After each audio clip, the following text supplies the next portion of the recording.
mile in fog patches and showers early Friday, but improving to greater than 6 miles on Friday morning. Stars shining bright Mari kita mulai. Mari kita bahas tentang hak warga negara. Jadi hak warga negara itu adalah hak ketika kita telah melakukan kewajiban kita. Jadi kalau kita melakukan kewajiban kita, maka kita harus mendapatkan hak kita. Kita bisa juga menuntut kalau kita tidak mendapatkan hak kita, dan ketika kewajiban kita sudah kita lakukan sesuai dengan apa yang harusnya kita lakukan. Seperti yang kita ketahui, hak warga negara itu adalah hak ketika kita telah menjalankan seluruh kewajiban kita dengan baik dan benar. Kalau kewajiban kita udah kita lakukan dengan baik dan benar, maka kita patut mendapatkan hak kita. Terus hak kita sebagai warga negara apa? Ya, kita bisa menikmati ademnya di dalam bus Transjakarta, fasilitas sarana prasarana yang dikasih pemerintah untuk kita. Itu juga bisa berjalan dengan tenang tanpa harus takut ditabrak dari belakang. Itu kita bisa jalan di trotoar. Kemudian kita juga bisa nyebrang secara lebih aman, yaitu dengan menggunakan jembatan penyeberangan. Terus apalagi sih hak kita itu juga kita mendapatkan penerangan seperti listrik. Terus kita juga bisa dapat air untuk mandi. Nah itu dapat dari negara. Kalau misalnya kita nggak bayar listrik atau air, ya kita nggak bisa pakai gitu loh. Kewajiban warga negara lainnya adalah membayar pajak. Kita harus bayar pajak, harus lapor pajak. Nggak cuma pajak pribadi aja, tapi juga pajak kendaraan, pajak bumi dan bangunan. Kalau kita taat bayar pajak, maka kita akan mendapatkan benefit juga, yaitu mendapatkan hak untuk tinggal, hak untuk menggunakan kendaraan, dan sebagainya. Kalau kita nggak bayar pajak, kita juga dikenain denda. Itu namanya kewajiban kita. Seperti yang kita ketahui dan kita temukan bahwa di Indonesia, negara kita sendiri masih banyak ditemukan kesenjangan sosial. Kok bisa sih? Soalnya hak dan kewajibannya tidak seimbang. Kenapa?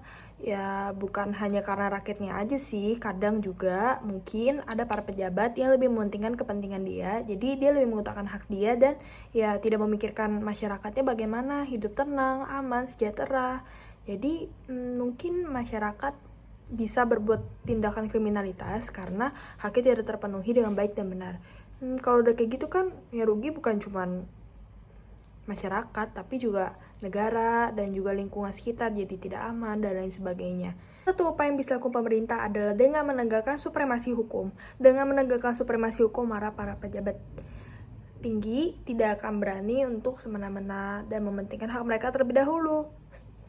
Nah, mereka juga harus ya adil gitu sebagai mana yang tertuang dalam Pancasila sila kelima. Pemerintah juga bisa mengamalkan sikap nilai dasar Pancasila, nggak cuman ke para pejabat juga, tapi semua orang, semua warga negara Indonesia harus bisa mengamalkan nilai-nilai Pancasila karena itu sangat berguna di kehidupan sehari-hari maupun di kehidupan bangsa dan bernegara. Mari kita bahas tentang Pancasila. Sila pertama, ketuhanan yang Maha Esa.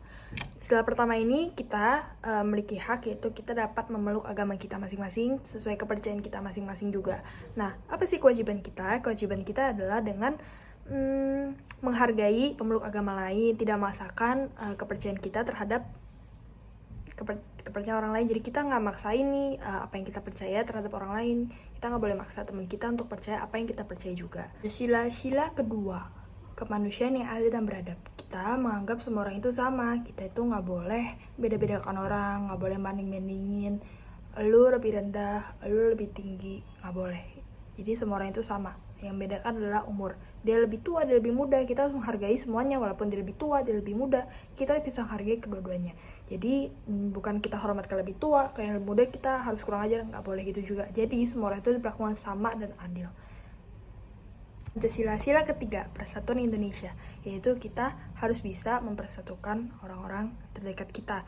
Maksudnya gimana tuh? Ya, kita tidak boleh membeda-bedakan orang sesuai dengan suku, bangsa, agama, gender, dan lain sebagainya. Kita harus bisa berteman dengan semua orang itu sama dengan kita, semua orang itu satu. Kita sama-sama tinggal di Indonesia. Kita berarti sama-sama warga negara Indonesia, jadi tidak ada yang berbeda dari kita. Sila keempat, kerakyatan dipimpin oleh hikmat kebijaksanaan dalam permusyawaratan dan perwakilan. Jadi di sini mudahnya adalah kita tiap kali bermusyawarah itu harus mencapai kata mufakat. Kalau nggak ada kata mufakat, berarti kita masih ada perbedaan pendapat.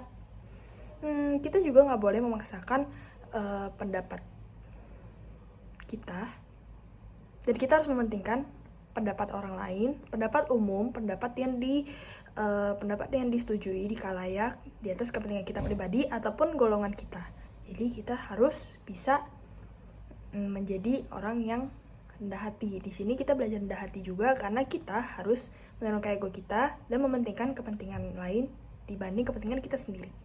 Terakhir, Pancasila kelima, keadilan sosial bagi seluruh rakyat Indonesia, di mana di sini adalah kita diperlakukan adil oleh semua orang dan kita juga memperlakukan semua orang secara adil di depan umum, bahwa semua orang itu sama derajatnya, tidak beda-bedakan, oh ini dia lebih rendah, dia lebih tinggi, enggak. Kita semua ini sama, kita itu adalah sama makhluk ciptaan Tuhan Yang Maha Esa. Jadi kita sudah sampai di penghujung video, sampai jumpa di lain waktu dan terima kasih sudah mendengarkan. Bye-bye.